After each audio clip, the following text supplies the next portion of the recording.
been talking about a whole bunch of things. I got up at 3:30 this morning.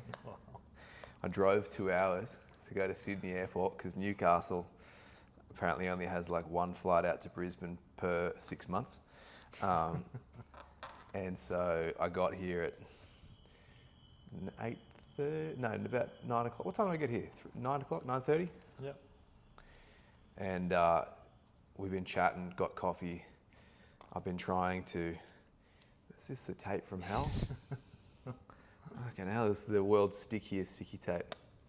I've been trying to, first time we've met, I've been trying to get a feel for each other, see where the conversation's going to go, blah, blah, blah, blah, blah.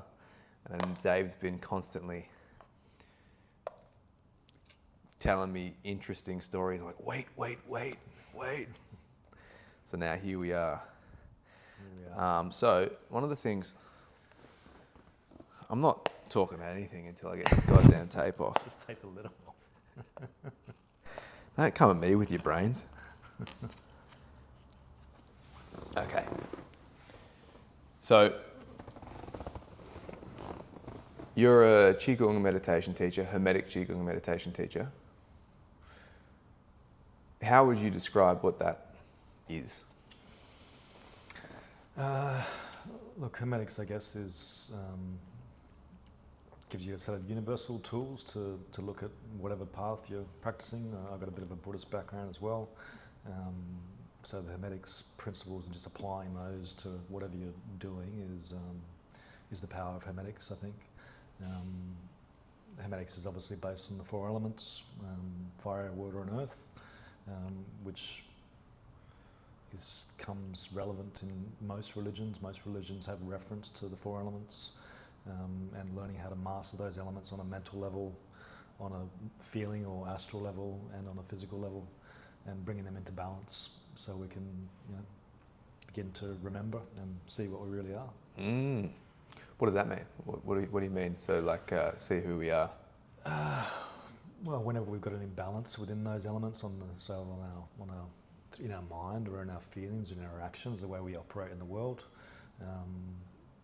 it blocks us from that seeing that potential of who we are and the reality of what we are, and bringing those elemental imbalances into balance allows us to remember and allows us to see clearly without any distortions, I guess. What do you think it is that creates the distortions?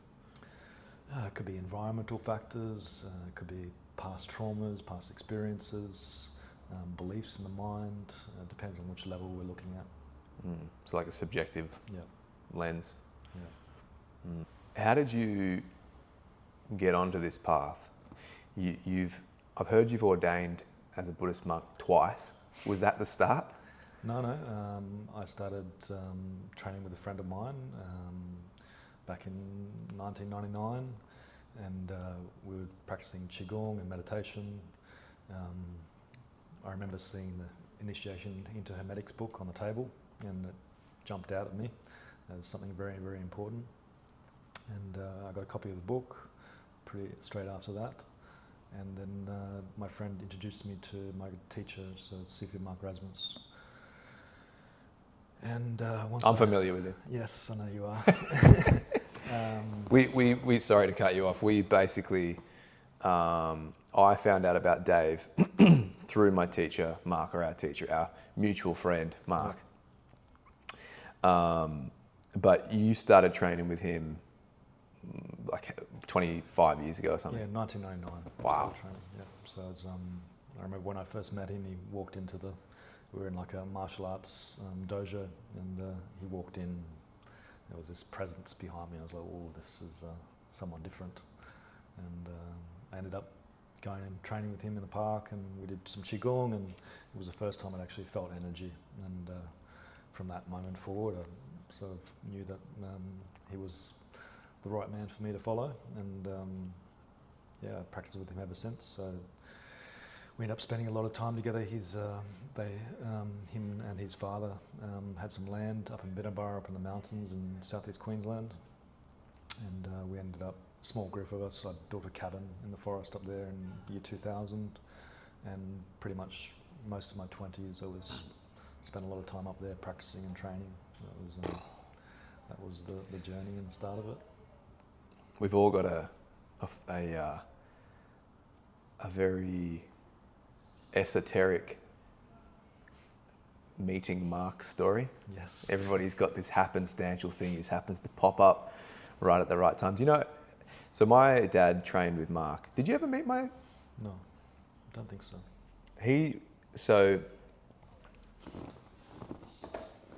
I want to know all about you, but we're going to go through this first. So my dad moved to the Gold Coast when he was 23. Party boy, go out, doing all sorts of bits and pieces. And this one night he went out, came home, and his ritual was to, after a night out, swing his leg over the balcony and just soak up in the morning sun, having not been to sleep. And this one morning he gets home, flings his leg over, and he's in a 3-story building, falls off, hits the concrete right next to the pool, and ends up going into a coma. And he was in a coma for 18 days, something like that, 18 days. And his recount of it was that he was taken to hell, thrown into this vibratory state that you couldn't escape from. It was like being a rotten maggot or something in amongst the endless moving nothing misery, like madness. And then plucked out of that, you could see that he had a silvery tether attached to his body, was above the hospital, saw his body, saw above the hospital, had this whole thing, experienced those higher heaven realms. He was shown that if he was to continue living the way that he was living, how many people would be at his funeral, what would happen to me. I was 3 years old at the time. And basically, the soul was weighed. And there was an instance where he was being attacked incessantly by these dark entities. And this light figure came through and basically dispersed them all. And it presented itself to him as, I am Wing Chun.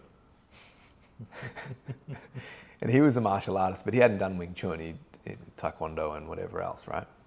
23. And he chose to come back because he didn't want to go where he was going. And when he came out, he walked around the hospital, busted up, broken ribs, and really badly hurt, but survived. Walked around the hospital, saw everything was the way it appeared in the out-of-body experience.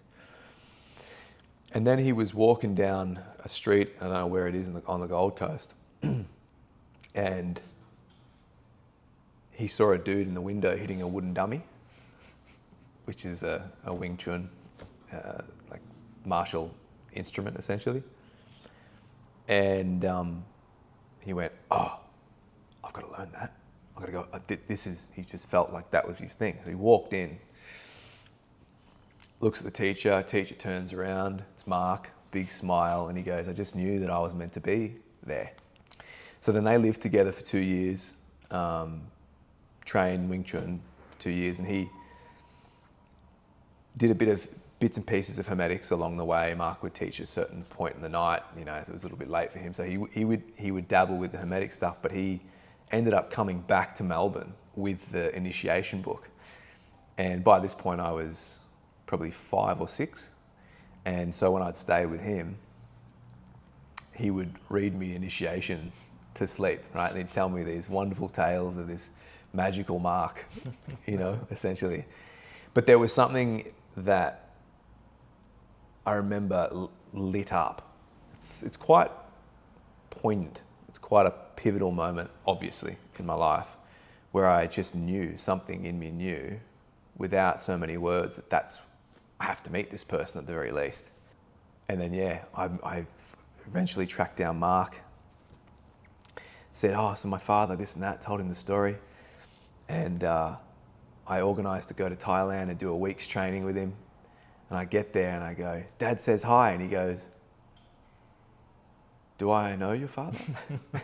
In like typical Mark fashion, like he didn't read the email, I didn't remember what I said, but I said, yeah, like to me it was this big crescendo to the story, and he's like, who are you? Yeah. You said earlier when we were chatting that you ordained for the first time when you were 23? Yeah, didn't ordain completely, but went and lived in the temples in northeastern Thailand for a bit, so when I was 23. So I'd been training with Mark for probably 3 years up until that point, and was ready to sort of throw it all away and go and be a monk, and shaved off my eyebrows. And your eyebrows? Yeah. Was that the requirement, or you just got mixed messages? Yeah, you got to shave off your eyebrows when you go in. Are you serious? Yeah. I've never known about that. Shit. Yeah. Did you lose the hair, or did you? I've been shaving all the time, but I'm not sure if it'll grow back anymore. But you decided to keep the eyebrows? Yes, decided to keep the eyebrows. Okay. I was a bit too intense with that. Is that why you left? No, I left for a few reasons. I think it was an amazing experience in there, and incredible energy in the space, and a very supportive network. It was a difficult life, you know. You're getting one meal a day. When I went in, I think I was about 86 kilos, and I came out 61. Oh, wow. So I lost 25 kilos while I was in there. But incredible experience, an incredible place. I had a dog at the time that Mark's father was actually looking after, and he was a bit too much work. And I remember I went out of the temple one day to make a phone call to check, and he said, "What do you want me to do with your dog? He keeps running away." And I was like, "Oh, okay, I'll come back." There was a few other things that happened. One of the monks didn't like me very much in the temple. I think he was one of the higher ups, a little bit more intellectual, and it was created a bit of tension. So I just felt, and I was like, okay, it's time to move on. And look, it's no discredit to him. He was, just doing what he thought was right, I think. And I guess I found, like in the temple, there was some really high quality people there. There was there's probably about 30 monks, and I would have said that 5 of them had a presence, and the rest were just trying to have a presence or trying to be a monk in a different way. And but 5 of them, you could tell that they had something special, and which is a big percentage. If you look at a normal population, it's probably 1 in 5,000 or 1 in 10,000, whereas in the temple it was quite concentrated, and the energy there was very, and there was some really special monks that were there. What do you attribute the specialness to? Dedication. You can't be anything but dedicated in that kind of lifestyle. You're eating 1 meal a day, you're practicing constantly. It's a pretty hard lifestyle. Some people think being a monk's an easy life, and it's definitely not. It's an extreme level of dedication, and you got to take your hats off to some of those guys, because they're really going for it. And they're genuinely practicing, and very much in a very selfless kind of way. Yeah, if you've even recently I spent a couple of days away. I tried to do 3 days of just solo time out camping, do a retreat, and the pressure that you feel. There are a couple other factors. I had to leave early because of wife and baby, but there's a really interesting kind of pressure that builds up. When you've entered a new environment, and you sort of having to equalize with the space, and that takes a little bit of time, a little bit just of persistence. But the continuous state of practice is I don't know what people think it is, like in terms of why it would be perceived as easy. I guess meditation quite often looks to be like you're just doing nothing at all. But what are some of the things that that you found created adversity in this, I guess, perceived easy lifestyle? I think why it works so well in that kind of environment is, and you know, they cut off the physical body, they cut off the emotions, and they're purely dealing in the mental level, in the mind, because you're not getting much sustenance. You know, you're eating one meal a day, and you're eating whatever you get given, basically, and there's no room for emotions or feelings in that kind of space, and you're purely operating in that mental state majority of the time, which allows for really fast progress. You know, because you don't have to worry about the physical. You don't have to worry about where your food's coming from. You don't have to worry about, you know, paying the bills, or all those things are taken care of. So you can wipe out all that extra tension and stress that would usually build up. And then on the emotional level, you haven't got, you know, the emotional connections, or you're not building it. There is, you know, some level of emotional connection there, but it's very, very limited compared to what we would normally be interacting with in a normal day-to-day life. So those two levels are kind of taken away, and you're purely in the mind and the mental level, and it gives you a huge amount of clarity as to what your mind's doing, and you can stay in that level, and you can learn how to control it, and, you know, not be subject to usual mental thought forms and those kind of things, and then get beyond the mind itself, and that's kind of the process, and it's yeah. Mark has spoken about, well, his teacher would say that Buddhism is the last door of Hermetics, or the final stage of Hermetics. Yeah. But how do you reconcile the Hermetic path, where we're taking into consideration the physical, vital, the astral, the mental, synchronizing those three bodies in order to, I guess, optimize the mind, and the Buddhist framework, which seems to completely disregard those lower layers? Oh, look, I think they don't disregard them. They're just, you know, the monk lifestyle makes it easier to get beyond them. The Buddhist path and the Hermetic path interlink perfectly. There's no difference. So if you look at the 4 frames of reference in Buddhism, it's mindfulness in reference to the body, mindfulness in reference to the feelings, mindfulness in reference to the mind, and mindfulness in reference to mental phenomena or mental qualities. Sorry, do this again. So it was physical, body, emotions. So physical, feelings, mind, and mental qualities or mental phenomena. Okay. So in Hermetics, we would look at that as, okay, we're learning to control the physical body, we're learning to control the astral body or the feelings, we're learning to control the mental body or the mind, and we're looking into the Akasha. Okay, yeah. So the Akashic body. So it's exactly the same. It's no difference. It's just different language. And I think that goes throughout most systems. They're all talking about the same thing, but just in a different language. And Hermetics gives you the tools to look at all these different systems that are on the planet, and view them with different eyes and see how they work. And that's the beauty of Hermetics. I mean, you don't have to be. You can be a Christian and study Hermetics. You can be a Buddhist and study Hermetics. You can be a Muslim and study Hermetics. It's universal in its application, so it's not limiting in that way.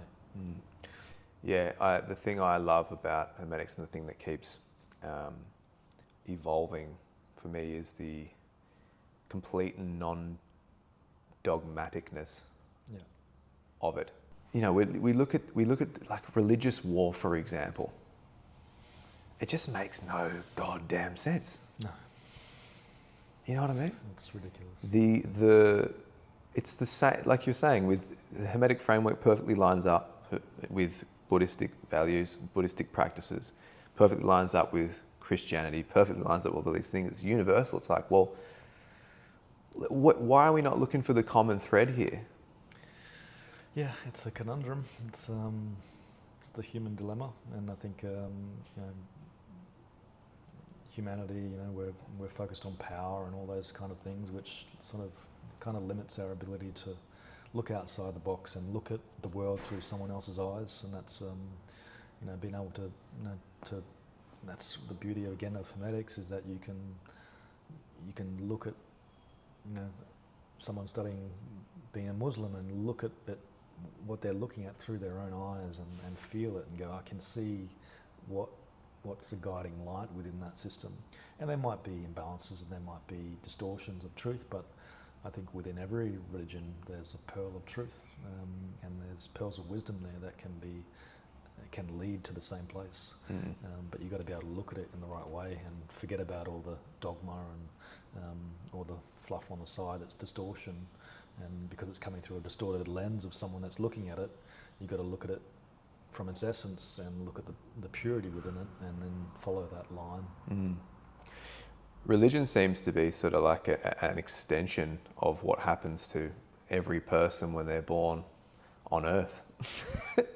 In the sense of, you know, I've got a 4-month-old daughter and there's no beliefs. Yep. There's no ideas about what is good, what is bad, what is up, what is down. There's no boxes that have been placed on it yet. She's just there. She's just conscious. She's just alive. There's truth there, right? She's looking at everything completely observationally. Yeah. And when I look at religion, you know, I recently thought to myself, oh wow, religion's actually a super. I mean, obviously, you know, you've got it's horses for courses. People are going to derive what they're going to for their particular stage of development. But it's kind of a super advanced process in that you've got this prophet, or you've got the being at the center point of the religion. I haven't looked at all the religions, and what they're pointing to and what they're alluding to is super high quality. But the thing that degrades high quality is ideas and personal subjective perception, which by its very nature, subjective. Every person has their own, you know, lens, their own kaleidoscope of experience that they're filtering their consciousness through and then spewing out their ideas onto this thing and that thing and da-da-da-da. It's like, and then we end up building this personality. We end up building this idea of self, this idea of me. Yeah, I think we've got to. I think there's a place for religion, and but as long as you look at it as a vehicle, and then once you reach the destination, you don't need the vehicle anymore, and you let go of the vehicle, and that's where we get stuck. We get people that enter in religion, they get attached to the vehicle, and they try and hold that vehicle all the time, and that prevents them from opening the door. So there's nothing wrong with. I think there's a great amount of benefit for people to follow religion, as long as they use it in the right way.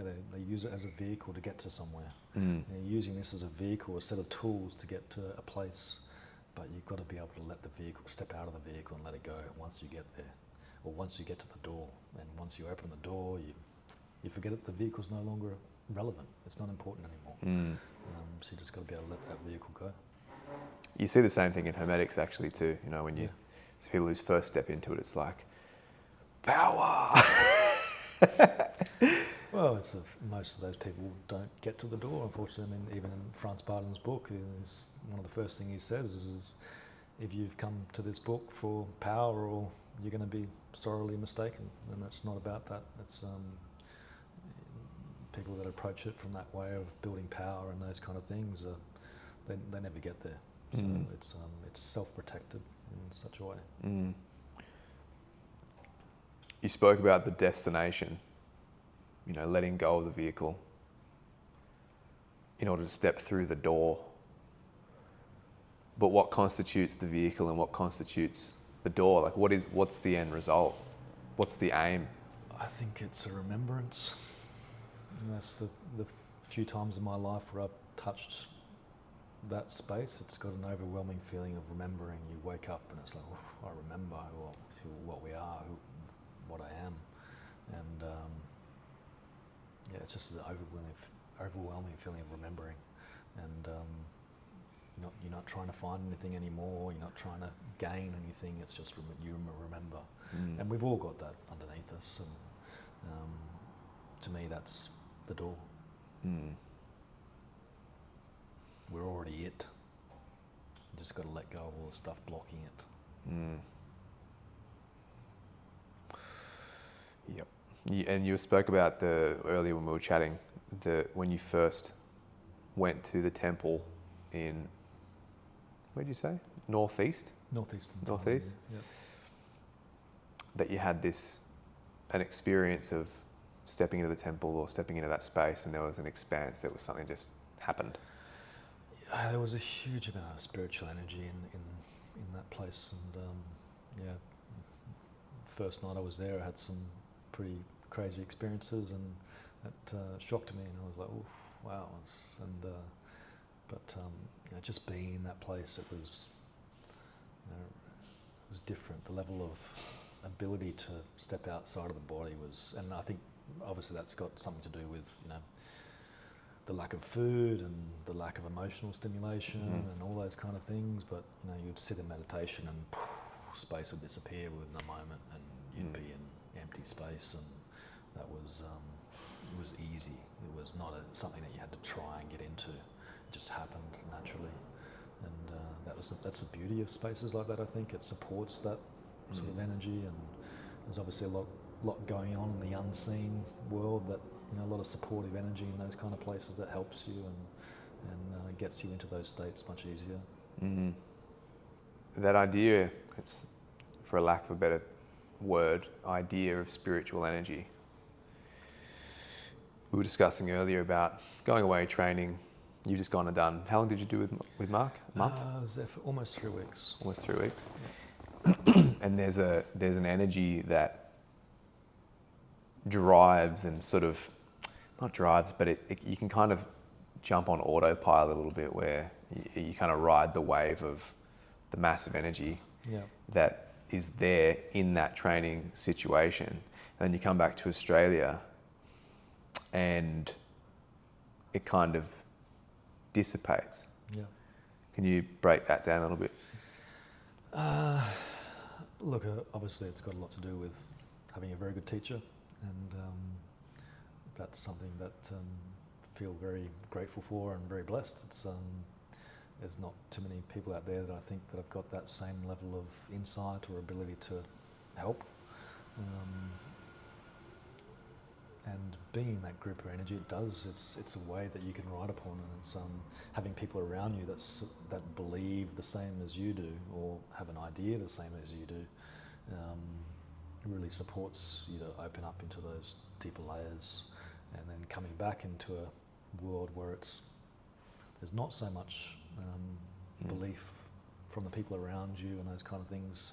You got to stand on your own 2 feet, and you got to really be able to hold that space and hold that alignment. And it's not the easiest thing to do. There's been many times in my life where I've touched these extreme levels of consciousness and feeling, and 2 weeks later you're in the pits of misery. So it's not the easiest thing to do solo. It's the people that you surround yourself with is really important, and more important than I think we realise. Even the Buddha said, your friends are the path. He didn't say they're part of the path. He said they are the path. They are, that's the people that you surround yourself with is really, really important. And we're all energetic beings, and we're intermingling consistently. We're sitting here right now. Our energy fields are intermingling and intertwining, and we're becoming more and more like each other. You look at people that have a dog. They start to look like their dog because they're interacting on a consistent basis. Partners start to look like each other. It's happening on an energetic level consistently. You go into the supermarket and you're intermingling with that space. Spaces have a frequency. You walk into a space and you become part of that space. And being aware of that is a really important aspect of living in the world.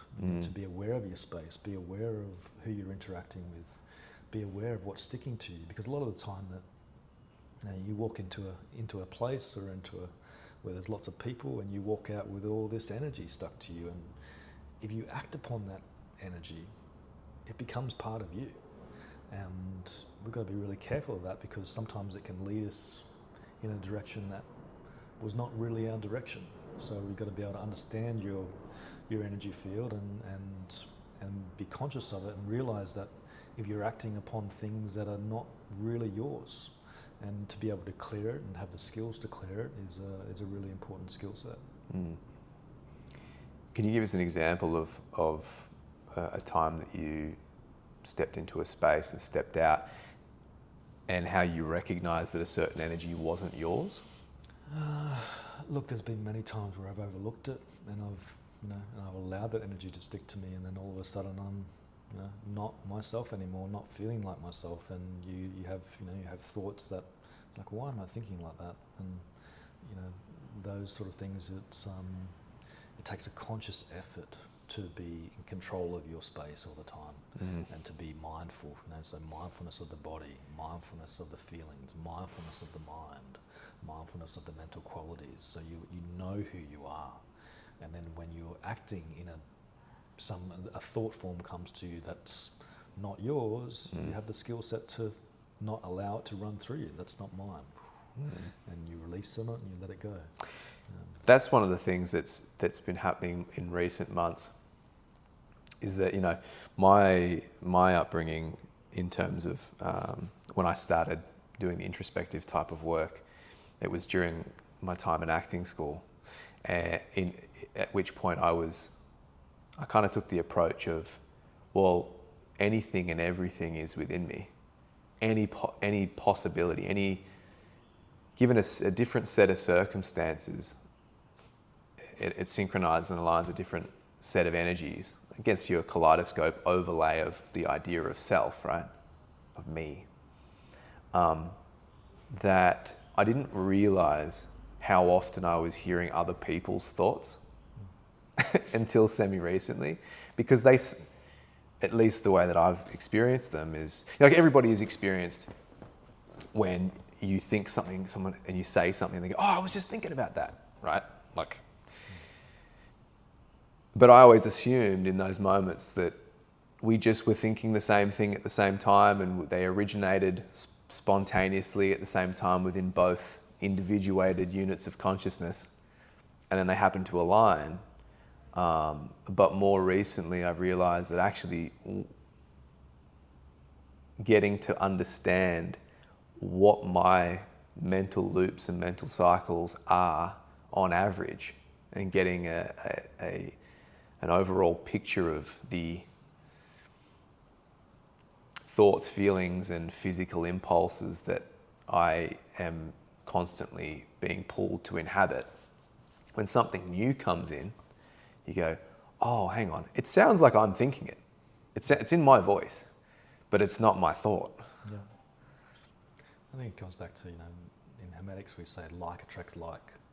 And when you're around people and you start to say again, like the person looking like their dog, or the person starting to look like their partner, you start to vibrate with each other. You start to vibrate on the same sort of frequency.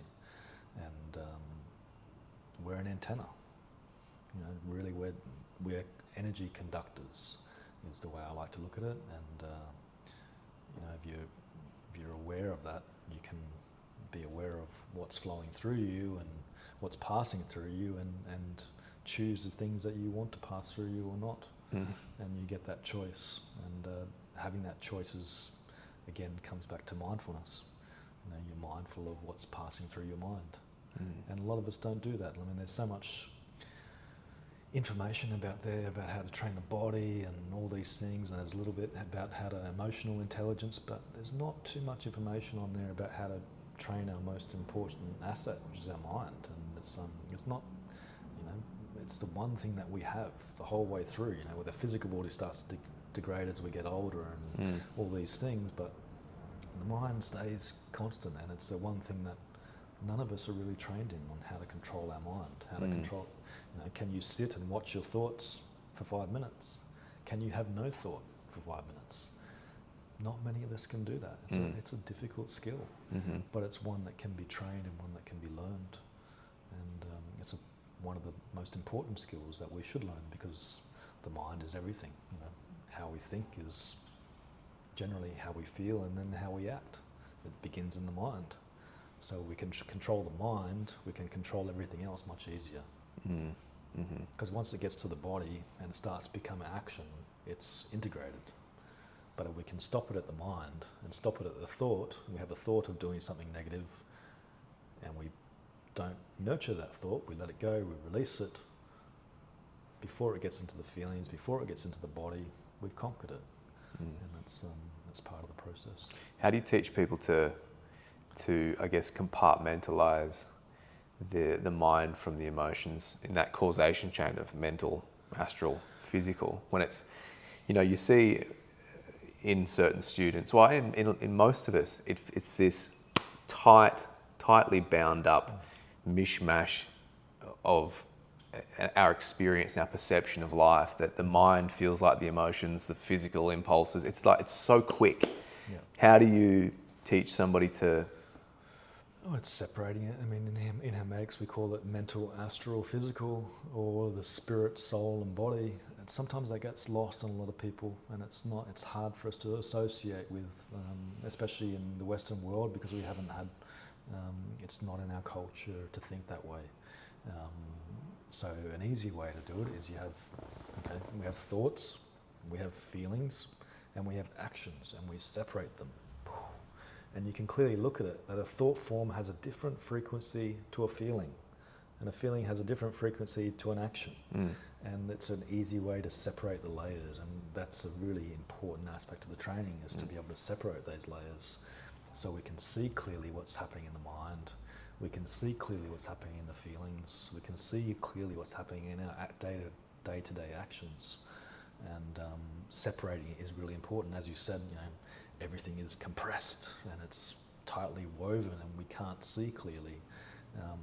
Having that skill set to separate them and then bring them back together later. But we need to be able to separate them first so that we can identify them and clear them. Clear the energy in each layer.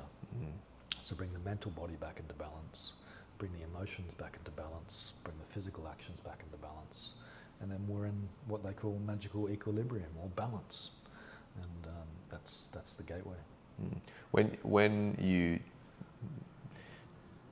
describe to somebody that the mental body, the thoughts, the astral body, the feelings, and the physical body being sensations and has a different frequency. How do you describe frequency? Or does nobody struggle with that? Look, I think a lot of people struggle with it, but I think, I guess from learning from my teacher, Mark, and the first thing we get taught is how to feel energy. And I think there's a huge gift in that, because when you learn how to actually feel energy, everything else becomes much easier, because you're opening up that sense gateway. And we all have these higher senses. Everybody has them. It's not that only some special people have them. Everybody has them. We're just not aware of them. Everybody is doing magic on a daily basis. We're all creating our own realities, whether we like it or not. It's not that some people are really special. It's just that we can't see what we're doing. So learning how to feel energy first is a really clean line, because it's still accepted within the group consciousness of humanity to have feelings. We're still allowed to say, oh, I had this feeling about this person, or I have this feeling about this place, and nobody looks at you sideways. Whereas if you say, oh, I can see this energy around this person, or I can see the spirit, you start to get a few sideways looks. Straight jacket for you, buddy. Yeah. And then if you say, I can hear this spirit, and then it's even worse. So those two doorways of clairaudience or clairvoyance are better to be put later, and we open up that clairsentience feeling space first, where we start to heighten the senses of our feeling, and like, oh, I can feel that energy. I can feel that space between my hands, and I can feel the energy in here, and that makes everything much more natural. It's a much easier way to open up. There's actually real, magic in the ritual of building the ball that Mark sort of passed down through his teachings, in that all of those answers, the questions around what frequency is, what's this, what's that, he's got a really interesting way of synchronizing all that information. I remember there was a certain point in the training that you just go, oh, it's like all the answers are there simultaneously. Like, oh, I got this down. You know what I mean? Like, but it's a certain alignment that needs to be maintained. That, as we said before, like you come home and it's a bit of a struggle. And you actually mentioned something about spaces holding energy.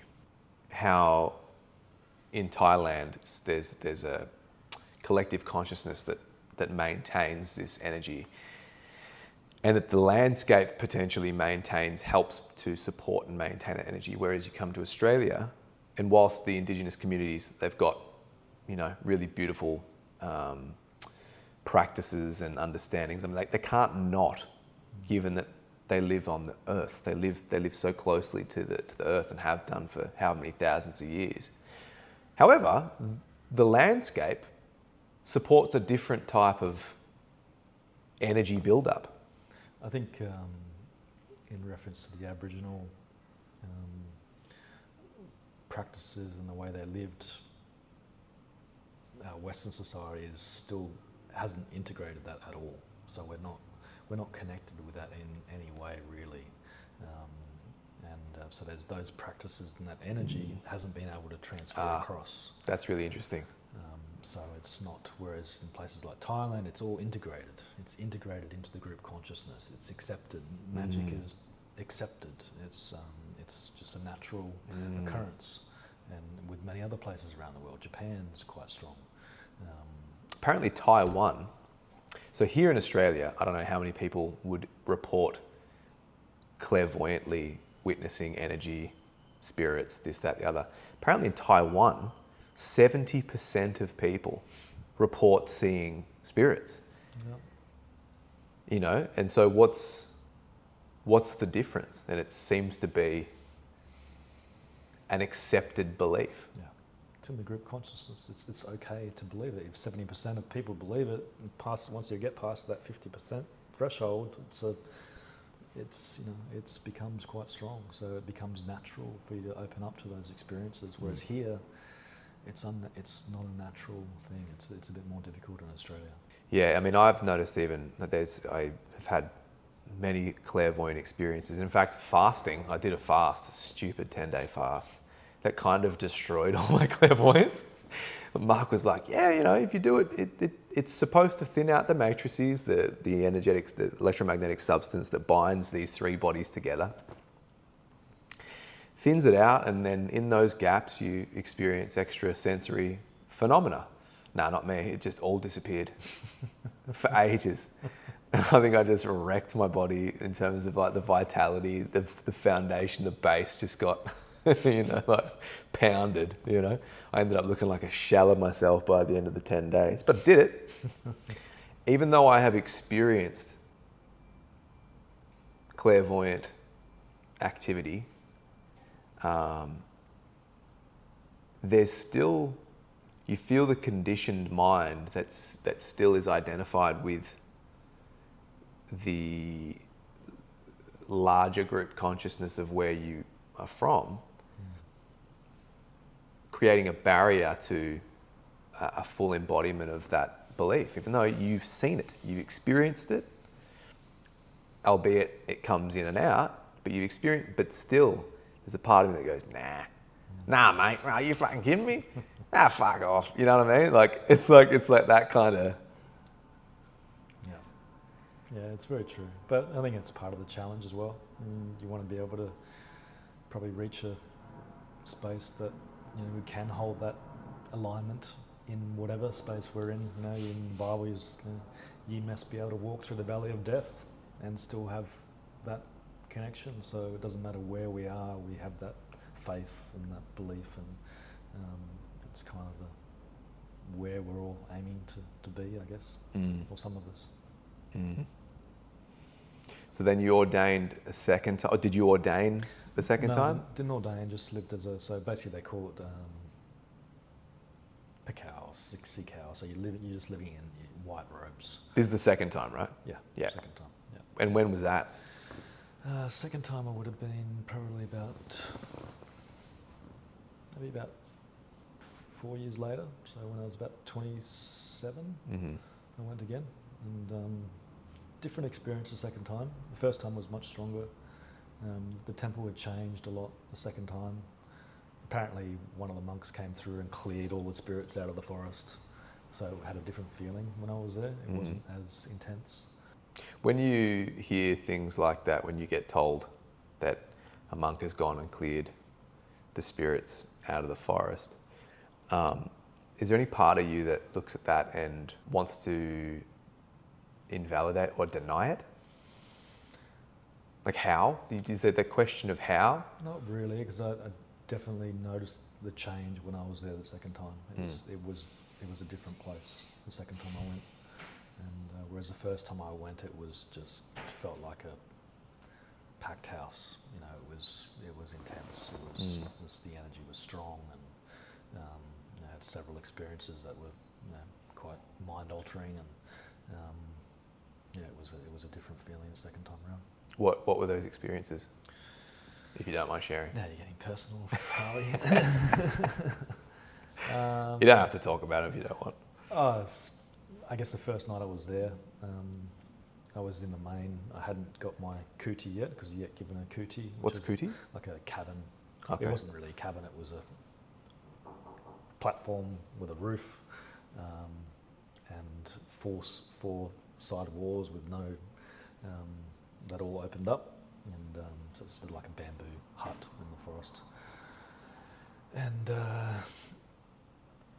the first night I was there, I was staying in the main hall, and I was half asleep but not asleep. And not sure if you ever been to the airports in Bangkok or Thailand, and they have the divas on the wall with the beautiful headdresses and the beautiful gowns, and two of them came in through the window, and my spirit leapt out of my body and grabbed both of them and threw them out the window and closed the door because I got a shock.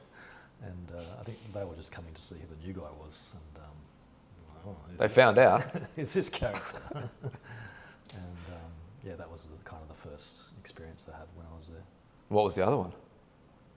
Oh, there was several. It was, I guess that was the first, being in the temple was the first time I'd really woken up inside of my dream. And so you're fully conscious inside of your dream, and you realise that, I'm fully awake inside of my dream. And so it's a quite an amazing experience where you have complete control. And I remember waking up inside of the dream, and I could do anything I want. And straight up in the air and flying, and I think I got tested. And I remember flying over this coastline, and I got pulled down into this. It's like a beautiful, had like a sort of Mediterranean sort of feeling. It was like dim lit, and there was people sort of eating dinner, and there was this beautiful waitress. I was like, I can do whatever I want, and I went and got attracted to the girl, and boom, I woke up. I was like, you idiot. And I got tested and failed. Oh no. Yeah. Did you get to go again? Later, yeah. Okay, yeah. And so since then you've had a family? I have, yes. 2 beautiful girls. Very lucky dad. Yeah. And how have you? Because for me, for as long as I can remember, there's been an inner conflict. There's 2 yearnings inside of me, and one is most important to me, which is this path, this spiritual path, doing what I feel as though I have to get done, or have to do in this life. And the other is developed over time, and ideas and this and that. But it ends up being comparably as strong. Not really, but as far as the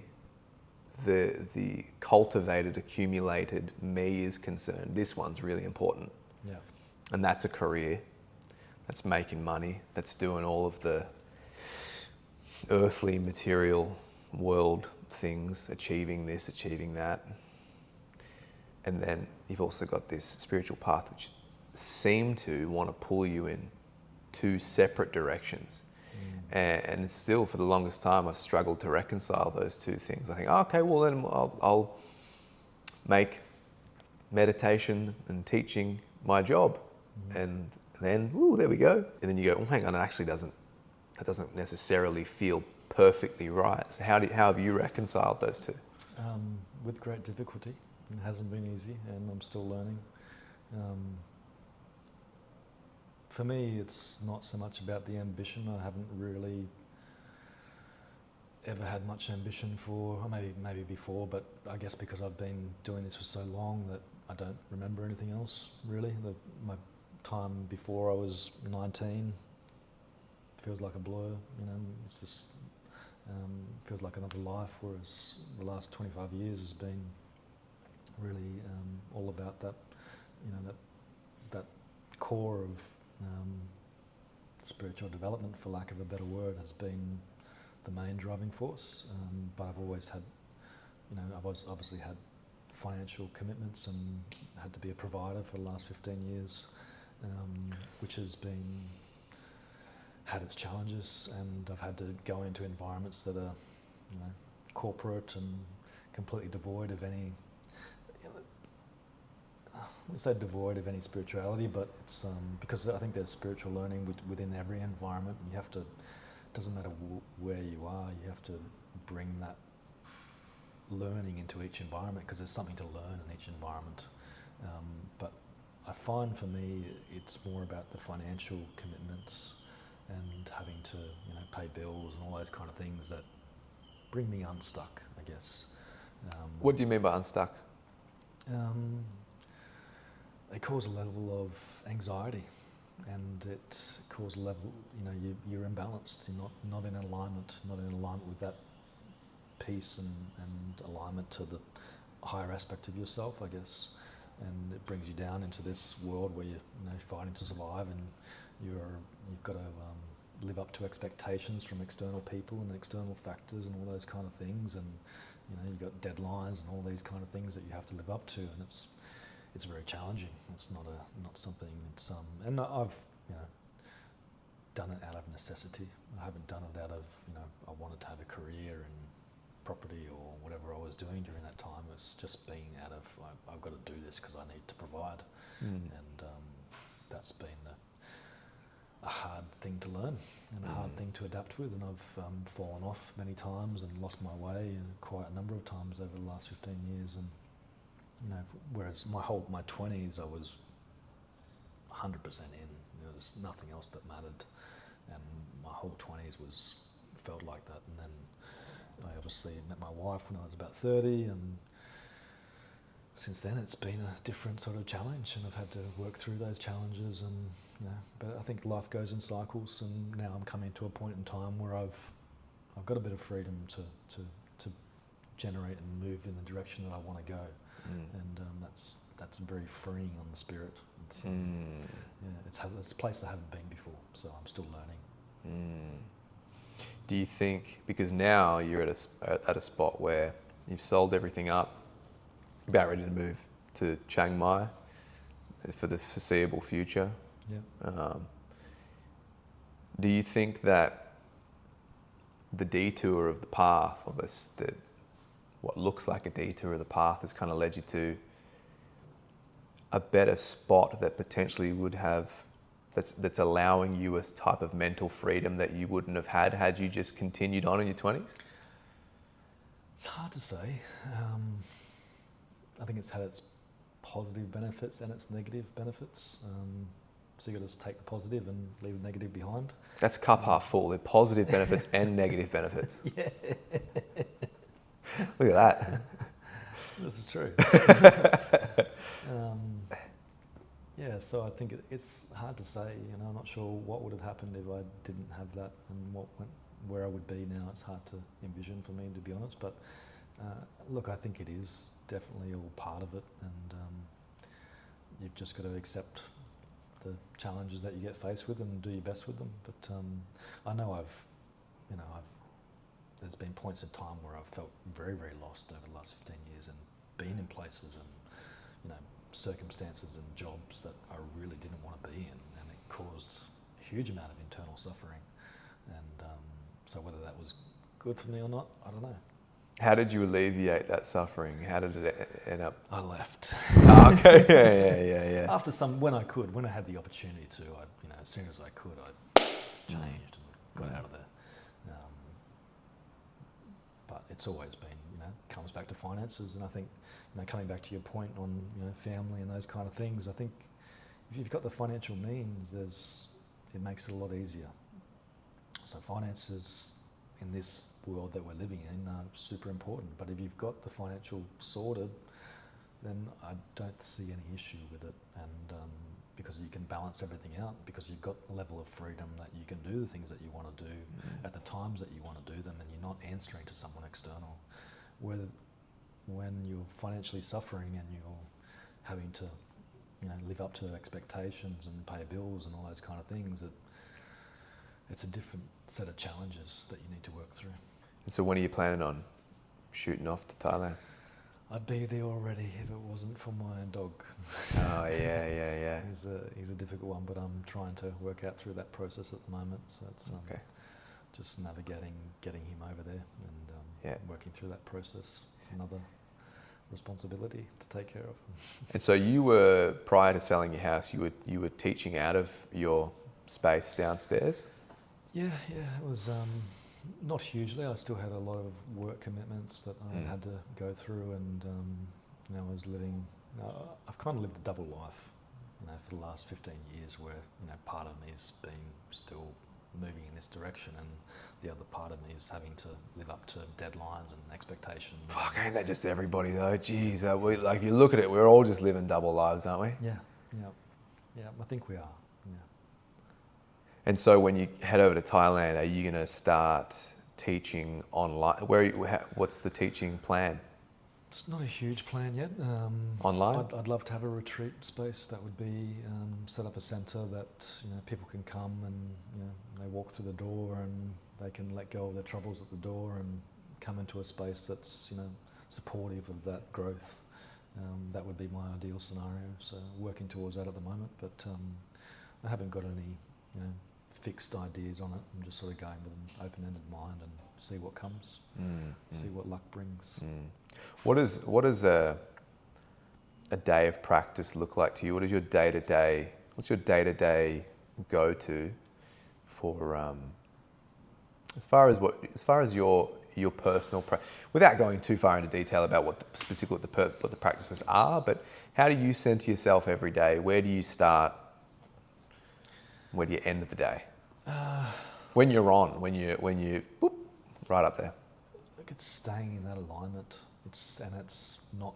I don't tend to look at it as practice life and normal life. I try and look at it as, and this is not easy to do, and it's definitely something I haven't mastered. But you kind of live your day-to-day life as a prayer, and prayer has. I don't know, it causes some, maybe some negative mindsets in some people, but to me it's that living in alignment with your truth and being, having that humility and having the devotion. And we all want different things. For me, that's just what makes sense, and living in that prayer mode as much as possible in my day-to-day life. Kind of makes sense to me. It's not practice David and normal David. It's I want to bring that into my daily experience as much as possible. And we look at it from an elemental perspective in Hermetics. We have the earth element, which we want to tune into the underlying humility within that earth element. We have the water element, which is a feeling of devotion towards your own alignment or towards a spiritual path. We have a deep respect in the fire element, reverence. We have a quality of sacredness within the air element. And then we move into the akasha, which is deep equanimity. And embodying those qualities of humility, devotion, reverence, sacredness, to me it's the master key, because it stops the ego the ego can't vibrate within those frequencies. You have to surrender within that. And they're just words, you know. But if you tune into the frequency and the underlying feeling within those qualities, it makes sense. And it's like a master key that opens the door. You can bring yourself into deep humility. You can bring yourself into deep devotion. You can bring yourself into deep respect or reverence. You can bring yourself into a deep sense of sacredness. If you really embody those qualities, it makes everything easier for me personally. And it allows the door to open. And that's a vibrational scale up to prayer, isn't it? Yeah. And so let's say somebody was to tune to humility. It's like, it'll start off as a subjective view of humility. It'll be a word. Yeah. And what's the process from that point? From a Hermetic perspective, we'd tune into the earth element. Sorry. What does it look like to tune into humility? Like, because it starts as a word, and the thought form of the word and the idea and this and that is, for some people, it's whimsical, the right word. It's very light. It's very much just in the mind. It hasn't been anchored. So what's the process of anchoring and vibrating on that frequency? Yeah. To me, it sort of comes back to separating the layers. So we separate the mind from the feelings to the physical body. And then we want to tune into the connective substance between the physical body and the feelings. Between the feelings and the mind, there's a substance that connects all the bodies. And if we can, and this is something I'm still working through, and definitely not a master, but it's you can open that substance up. In Hermetics we call it the matrix, or the matrices, and you get a sense of that feeling, and you open yourself up to that frequency from that space, and you surrender to it from that space, and you build it within that space, and you really open everything up, and you allow yourself to be open. You separate everything, and you allow it to penetrate at a very deep level, and you start to take on that frequency, that vibration. Everything is vibration. Science has already proved it. There's no such thing as that table sitting there or this chair. It's vibrating energy, and we want to take our mind into that space and really feel it from a deep level, and begin to vibrate within humility, begin to vibrate within devotion. And within table? Within table? Not within the table. You can make the table vibrate that way if you like. But yeah, it's a sense of openness and releasing, the Buddhist idea of releasing and letting go of all the blockages that are stopping us. It becomes very clear when you're in meditation to look at that and go, okay, what's stopping me from feeling humility? What is stopping me, and what am I holding on to? How do I release what I'm holding on to? You release it, you let it go, and you just let that, whatever those blockages are, you let them go, and you bring yourself into more and more alignment. And this is something that you can do in a moment. You do it in one breath, and you follow that through, and it's it might be difficult for some people to hold that through day-to-day activities, but when you sit and you close your eyes and you go, okay, you bring your attention to that, and you can do it within that moment. And that's what prayer is, really. You're praying to that higher part of yourself, or to God, or to whatever you want to call it, and you're offering yourself up to something higher than you, and you're letting go of the smaller self, and dissolving it as much as you can, so you can become a conductor, and you can bring those higher frequencies through, and you can start to feel alignment. And so pulling light through and bringing it into form. We've got the out of form path, the ascension process, and we've got the path of service, or the bringing light into form. What does that look like? What does bringing light into form look like, and what's the purpose of it? I don't really like the word bringing. I think it's more of an invitation, and you're opening yourself up to it. You're surrendering yourself to it, and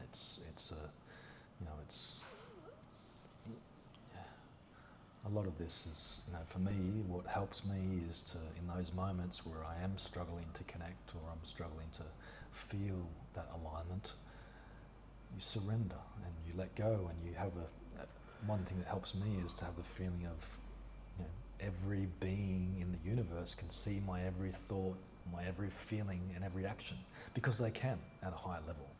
You're an open book, and you transfer into a heavenly realm, you become an open book, and there's nothing to hide. You can't hide anything anymore. No matter how much you pretend that you cannot hide it. And it's funny that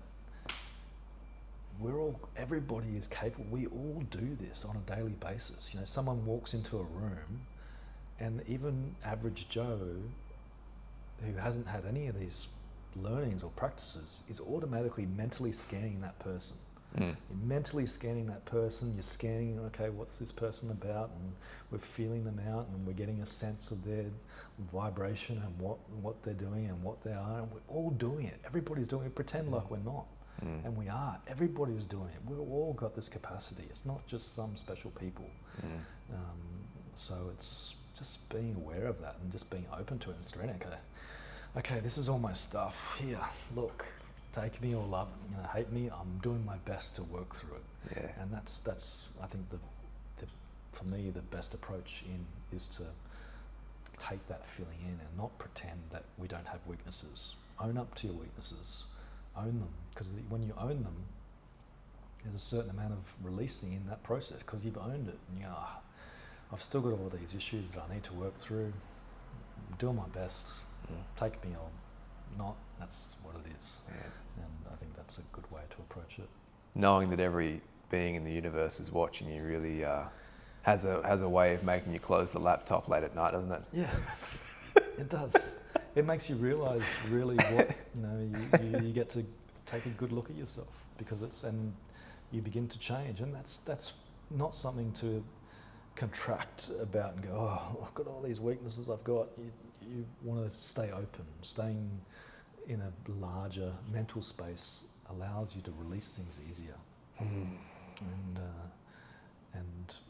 just having the freedom to say, yes, I've got these issues that I'm working through, but there's a certain amount of power in being able to transform. I think that's what Hermetics does, is, we have the black and white mirror where we write down all our negative character traits, we analyse them, we place them into an earth frequency, a water frequency, a fire frequency, depending on where the energy is coming from. And then we transform it into a higher aspect of it, and we become better versions of ourselves. And that's the whole pathway of self-development, whether you want to be spiritually developed or just a better human, or better at your craft or whatever you're doing.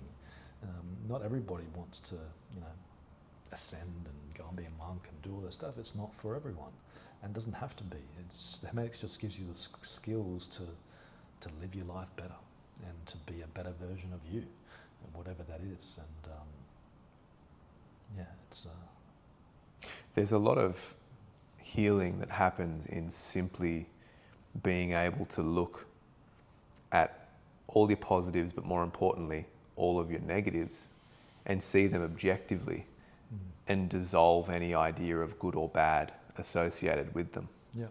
Because also that good and bad and your connection to it is a driver of and a perpetuator of it. Yeah. Something in Buddhism that's really sort of grabbed onto me that is this 37 factors of awakening. And is this the Wings to Awakening? Yeah. Yeah, that's what I wanted to talk to you about. Yeah. Perfect. Yeah. It's a very special, all-encompassing framework that really, I tuned into this when I was in the temple, many years ago, and that was, it became very clear. And it's not like a linear gateway. It's like a sphere that, you're building the diamond. If you incorporate all these factors, you can build the diamond without it exploding and disappearing and going somewhere. So what does that mean? Sorry, build a diamond. Well, you're building. It's like when they make diamonds, they have the box has to be perfect. If there's any crack in the box, it explodes and it disappears. So it's kind of the same sort of concept where the 37 factors of enlightenment or awakening, gives you everything to look at so you can see it and go, oh, that part of myself is out of alignment. So it comes back to the 4 frames of reference is the first part of it. So, you're mindful of the body, you're mindful of the feelings, you're mindful of the mind, and you're mindful of the mental qualities or mental phenomena. The second part is the 4 right exertions, which corresponds to the black and white mirror in Hermetics. So the 4 right efforts, or the 4 right exertions they call them. So you prevent negative qualities from arising. So a thought form comes, you see it's a negative thought form that you don't need, and you prevent it from arising. You don't allow it to pass through you. You release the negative qualities that have arisen within you. So it gives you the tools you release it, you let go on it. So you've been operating in a certain way, you're having certain addictions, certain habits that you have, you see it and you let it go, and you don't allow it to arise anymore. The next part of it is inviting positive qualities to arise. So you have a sense of inviting, a higher alignment or a higher aspect of you to arise within you. And then you nurture the positive qualities that have already arisen.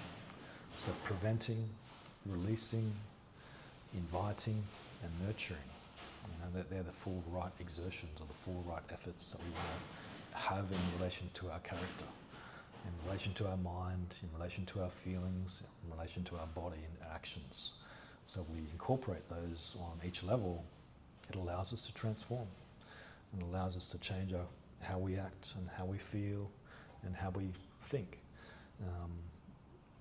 Because these things are very powerful. We don't realize how powerful we are. You have a negative thought form about something, even though you're not acting it on a physical way, it still has an effect on that person.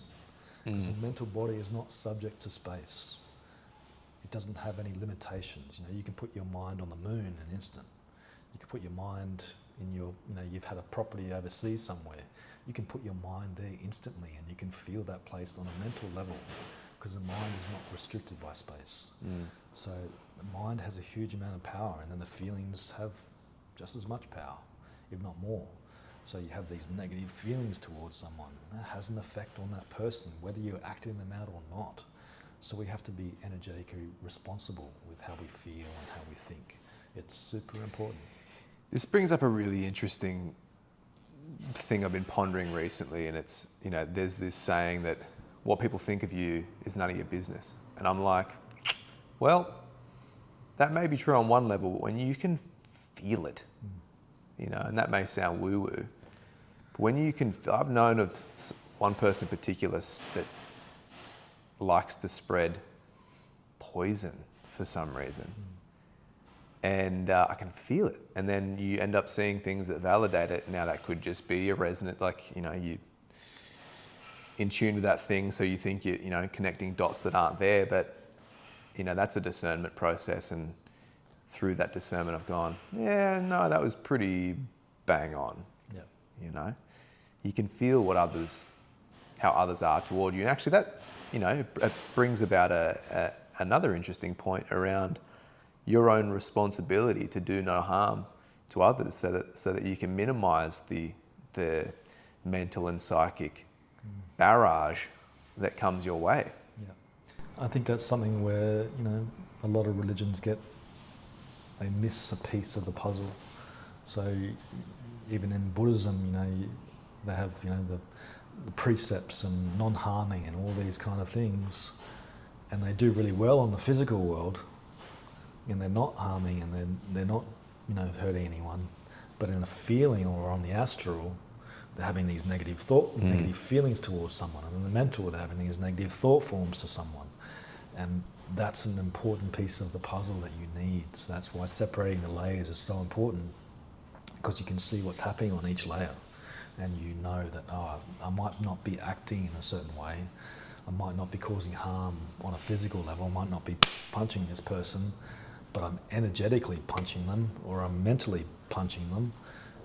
It's having just as much an effect, if not more. And so you've got to be conscious of that, and that's where the missing piece comes in, and that's the beauty of Hermetics, is that it really is and Buddhism as well, it separates the layers, but in Buddhism it's easily overlooked sometimes, so you want to be clear, and the teachings are there, but it's easy to pick, most of the time they're only very surface level, so you really need to go deeper into it to see the real truth behind it. Someone's playing the drums on a cash register or something out there. What's happening? Cool, man. Well, thanks very much. This is Pleasure. It's been great. Appreciate your time. Felt right. Feels right now. Yeah. Pleasure. Good stuff. Well, good luck. I look forward to coming out to your spot out in Thailand. Thank you, mate. Yeah. Look forward to having you.